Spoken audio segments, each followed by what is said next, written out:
Hello everyone, আপনাদের সকলকে আমার আরও একটি ভিডিওতে স্বাগত। আজ অনেক দিন বাদে ভিডিও আপলোড করছি, প্রায় 1 মাস হতে চললো। আসলে কি হয়েছিল, ভিডিওগুলো বানিয়ে রাখা হয়েছিল, সেই ভয়েস ওভারও দেওয়া হয় না আর আপলোডও করা হয় না, ওইভাবেই থেকে গেছিলো গ্যালারিতে। আজ ভাবলাম অনেক দিন হয়ে গেছে, চলো ভিডিওগুলো আপলোড করা যাক একে একে। এই ভিডিওটা ছিল ওর পাপা যখন বাড়িতে এসেছিল ছুটিতে, আমাদের বাড়ি যাওয়া মানে বালুরঘাট যাওয়ার দিন। আমরা সকাল সকাল উঠে ব্যাগ প্যাকিং করতে শুরু করে দিয়েছি। এখানে বুবু নিজের ব্যাগ ও নিজেই গোছায়, আর এত ভালো গোছায়, মানে ওই ছোট্ট ব্যাগের মধ্যে পুরো জামা কাপড় ওর ধরে যায়। বেশ ভালো গুছিয়ে টুছিয়ে নিয়ে আমরা খাবার দাবার বানিয়ে রেডি করে, আর সকালে শুধু জল খাবারটাই খেয়েছিলাম, খেয়ে রওনা দিয়েছিলাম। ভেবেছিলাম একটু সকাল সকাল বেরোবো, সেটা আর কই হলো। ওই বেরোতে বেরোতে 12টাই বেজে গেল। ওয়েদারটা বেশ ভালো ছিল, খুব একটা গরমও ছিল না, আবার মেঘলাও ছিল না, বেশ ভালো ছিল। চলো এইভাবেই আমরা বেরিয়ে পড়লাম। আর রাস্তাটা না ভীষণ ভালো লাগে আমার, শিলিগুড়ির রাস্তা, এই বালুরঘাট শিলিগুড়ির যে রাস্তাটা আছে আমার খুব ভালো লাগে।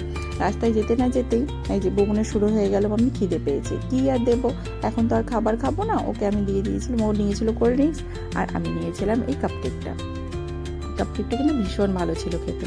আমি ওই টুকিটাকি খেতে শুরু করে দিলাম, ওইদিকে বুবুনও খেয়ে টেয়ে নিয়ে ও শুয়ে পড়েছে। তারপরে আমি এখানে মাফিনটা বের করে খেতে শুরু করে দিয়েছিলাম, বেশ ভালো কিন্তু খেতে ছিল।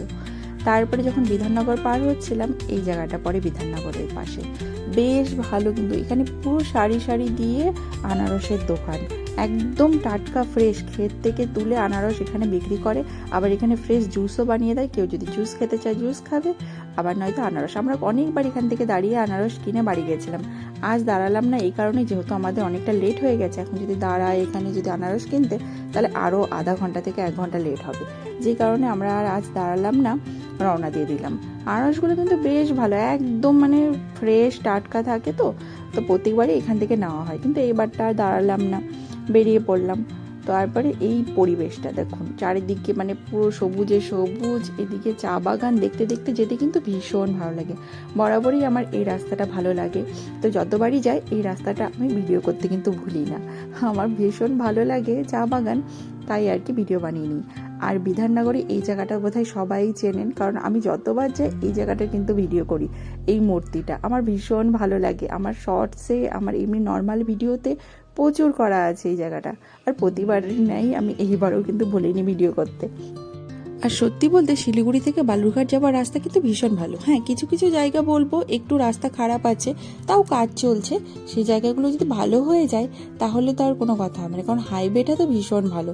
হাইওয়েটা যেহেতু এত সুন্দর, তো মানে দূরত্বটাও কিন্তু বেশি বোঝা যায় না।